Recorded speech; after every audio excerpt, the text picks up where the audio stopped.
De volta à explicação, meninos, agora a gente vai falar um pouquinho sobre o contrato vassálico, né? A gente vai entender um pouquinho sobre essa vassalagem que eu falei para vocês no vídeo anterior. O que acontece? Nós entendemos muito daquela pirâmide social, aquela divisão social que eu falei para vocês. E eu disse que os servos, eles precisavam dos senhores das terras, que a gente pode chamar de senhores feudais, tá? Então eles saíam procurando até achar esse senhor feudal que daria, né, essa terra, emprestaria essa terra e daria proteção a ele. Quando isso acontecia, quando o servo finalmente conseguia encontrar um senhor feudal, era assinado, entre aspas, o que a gente chama de contrato vassálico. Como assim, professora? Por que assinado entre aspas? Lembra que eu falei para vocês que quem detinha o conhecimento durante a Idade Média era a Igreja Católica? A maioria das pessoas não sabiam escrever. Então não é um contrato desses que a gente conhece hoje, que é todo redigido, que tem uma assinatura no final, não era assim que funcionava, tá?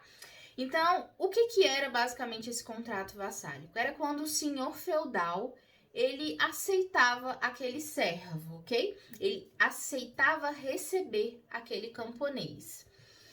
Como que eles selavam, então, esse contrato vassálico? A gente tem muito cortar a mão, né?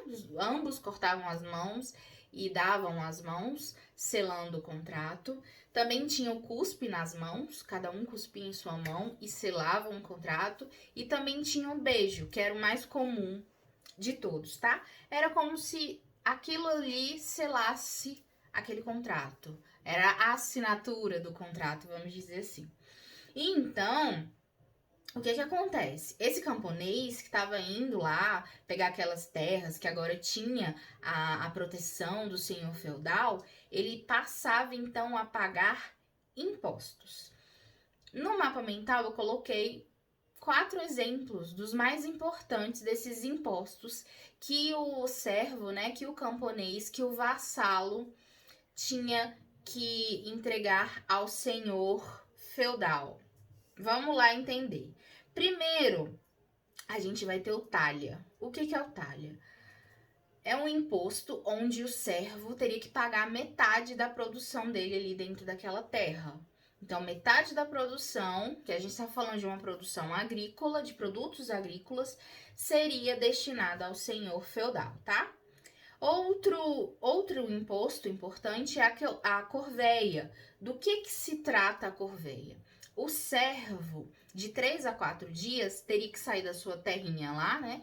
E ir trabalhar no castelo do senhor feudal, tá?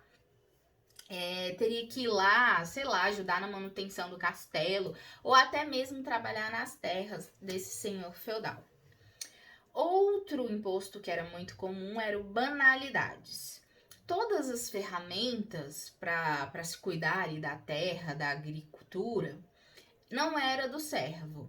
Ele era emprestado também para esse servo e era do senhor feudal.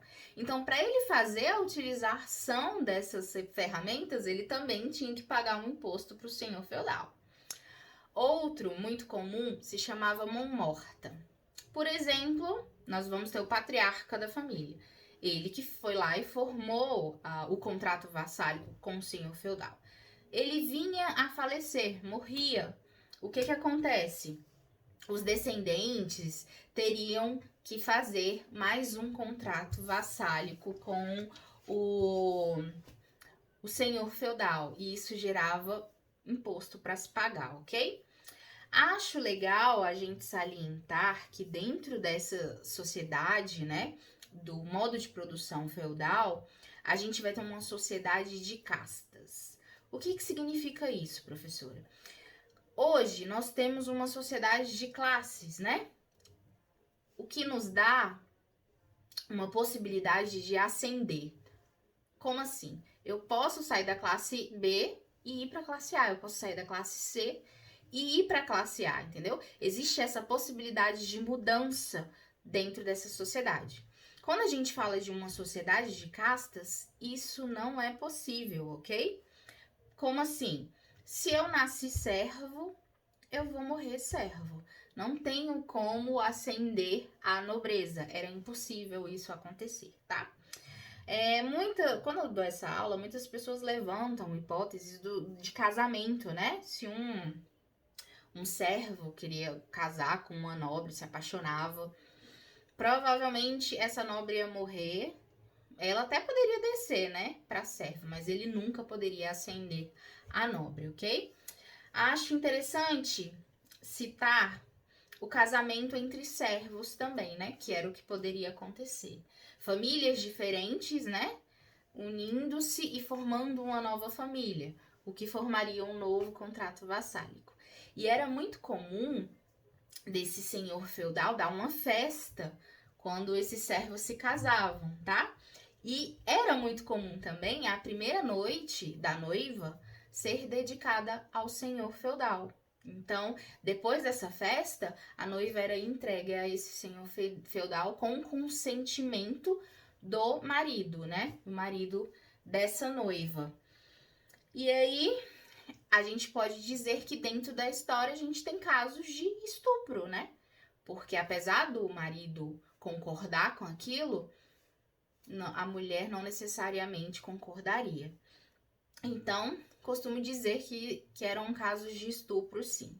Meninos, sobre a Idade Média, importante a gente entender direitinho o feudalismo, como é que funcionava, como era esse contrato vassálico. Espero que vocês tenham entendido. Se vocês tiverem alguma dúvida, pode perguntar para mim. Não, eu tô sempre no WhatsApp. Posso até demorar um pouquinho para responder, mas eu vou responder, tá bom?